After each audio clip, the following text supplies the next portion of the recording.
ताकतवर होते हैं, जवान होते हैं, हिम्मत और हौसला होता है, पहाड़ों को सर करने वाली ताकतें होती हैं। कहते हैं कि सितारों पर कमंड डाल देंगे, लेकिन अल्लाह ताला हल्की सी डोरी हिलाता है। जब हम बीमार पड़ते हैं, तकलीफ़ आती है, फिर हम खुदा की तरफ रजू करते हैं। ऐसा नहीं होना चाहिए। जब आप सेहत बख्श हों, जब आपके पास सारी ताकतें हों, उस वक्त जब आप अल्लाह की तरफ रजू करेंगे, मोहम्मद रसूलुल्लाह की तरफ रजू करेंगे, अल्लाह आपको सीने से लगाएगा, अल्लाह आपसे प्यार करेगा। लेकिन जब आप बीमार होते हैं, तकलीफ़ में होते हैं, फिर अल्लाह को याद करते हैं, तो उस वक्त अल्लाह फिर भी तवज्जो देता है। क्योंकि इंसान है ना, हम कमज़ोर हैं, कमज़ोरी दिखाते हैं, तवज्जो फिर भी मिलती है। लेकिन जब सेहत में ताकत जब है, उस वक्त खुदा को याद करें, उस वक्त उसके अहकामात की बजावरी करें, उस वक्त अल्लाह ताला और करीब आता है। अल्लाह कहते हैं तुम मेरे एक कदम बढ़ाओगे, मैं 10 कदम आगे आऊँगा। वो 70 माओं से भी ज़्यादा प्यार करता है।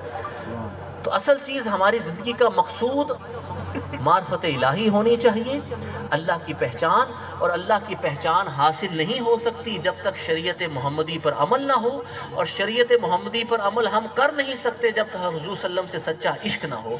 तो बात वहीं आ जाती है कि हुज़ूर सल्लम से प्यार, आपसे इश्क। जब आपका जिक्र हो तो नज़रें झुक जाएं, दुरूद व सलाम के नजराने पेश करें, वो आपको आहिस्ता आहिस्ता खुदा तक लेके जाएगा, खुदा की शनासाई तक लेके जाएगा। कि हिफाजत का ज़िम्मा अल्लाह ने नहीं लिया था, इस कुरान का लिया है, इसलिए इसकी हिफाजत की गई है। ये अपने अंदर तहरीफ से पाक है, तब्दीली से पाक है। जिस तरीके से अल्लाह ताला ने हजूर सल्लल्लाहु अलैहि वसल्लम के क़ल्ब अथर पर ये नाजिल की, वैसे ही अब आपके घरों में मुसहफ़ में जिल्द में ये मौजूद है। आपको फ़ख्र करना चाहिए, आपको एतमाद होना चाहिए कि आपकी ये किताब कुरान मजीद, तौरात, ज़बूर, इंजील की तरह तहरीफ नहीं हुई, बल्कि उसी तरीके से मौजूद है जिस ज़माने में हजूर सल्लम के पास मौजूद थी। इससे इल्म हासिल करते हैं, ये हमारा पहला ज़रिया इल्म है। दूसरा ज़रिया इल्म फ़ितरत है।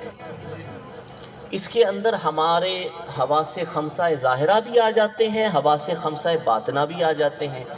बाज़ एतबार से ये पहले दर्जे का इल्म बन जाता है। हवासे खमसा ज़ाहिरा यानी अल्लाह ने हमें देखने के लिए आँखें दी हैं, सुनने के लिए कान दिए हैं, बोलने और चखने के लिए ज़ुबान दी है, महसूस करने के लिए लमस दिया है, सूंघने के लिए नाक दिया है।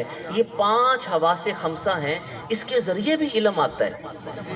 आप देखते हैं कि बादल आ रहे हैं, आंधी आ रही है, तो उस लिहाज से अपनी फसलों के मामलात करते हैं। कोई बात सुनते हैं, उसके मुताबिक अमल करते हैं, तो इल्म आ रहे हैं ना। इनके ज़रिए भी अल्लाह इल्म देता है। लेकिन सबसे पहला इल्म का ज़रिया क्या है? कुरान मजीद, सुभान अल्लाह, अहादीस मुबारका, सुन्नत रसूल। लेकिन हम हवासे खमसा से भी इल्म हासिल करते हैं और हवासे खमसा बातना से भी इल्म हासिल करते हैं। अल्लाह ने हमें सोचने की सलाहियत दी है, महसूस करने की सलाहियत दी है, हम हिफ़्ज़ करते हैं, उसने हमारे अंदर ये सलाहियतें रखी हैं। नंबर 3 पर तारीख़ आ जाती है। तारीख़ से मुराद क्या है? वो